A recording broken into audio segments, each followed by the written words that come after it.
Армысыздар, сәлем сүйікті көрермендерім. Жалпы болжамға мынандай тақырып, ауыр тақырыптардың бірі, бірақ қозғалатын тақырып. Жолдасым, күйеуім неге қол көтере береді? Неге көзіне бір жын көрінгендеймін? Енді көрек, неге? Негізі махаббатпен үйленгенсіздер, сіздерді ұлы күштер қосқан. Бірақ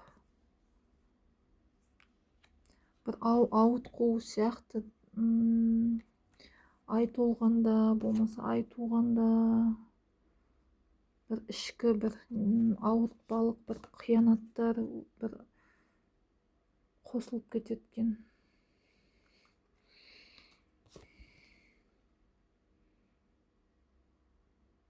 Мен мына жерде ішкілікті көріп тұрған жоқпын. Біреулерде болады ғой ішкілікке салынған. Бұл жерде ер адам анасынан мейірім көрмеген ер адам. Кез келген ер адам анасына қарап үйленеді. Түпкі санасы солай. Сіз сол анасына қатты ұқсайды екенсіз да, сіз бірдеме сөйлейсізші, тура анасы сияқты. Содан бұл ашуланады, күшіне еніп, сонымен қол жүгіртетін сол екен. Бұдан қалай құтылуға болады? Әрине, жалпы болжам. Жерде енді жұмыс жасалу керек. Анасынан қатты қатты ұрып өсірген бай. Кішкентай күнінен өте көп зақым көрген анасынан.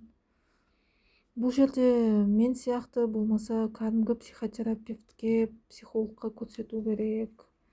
Сөйлесу керек күйеуіңізбен, жұмыс жасалу керек. Бұл жерде енді ырым, амал, жоралғы. Бұл жерде шебер кәдімгі маманға апаруыңыз керек. Терапия арқылы солай емделеді енді. Енді көбі бұндайды түсінбейді, көбі қаңғызуға салынып, ажырасып, соттасып, оттасып жатады. Бірақ ер азаматтар кейін не істерін білмей, сол бейшара халде қалады.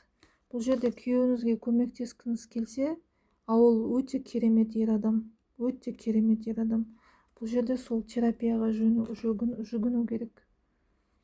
Әйтпесе, одан да үдеп кетуі мүмкін. Сіз ажырассаңыз ажырасасыз, бірақ ол өз-өзімен күресе алмауы мүмкін.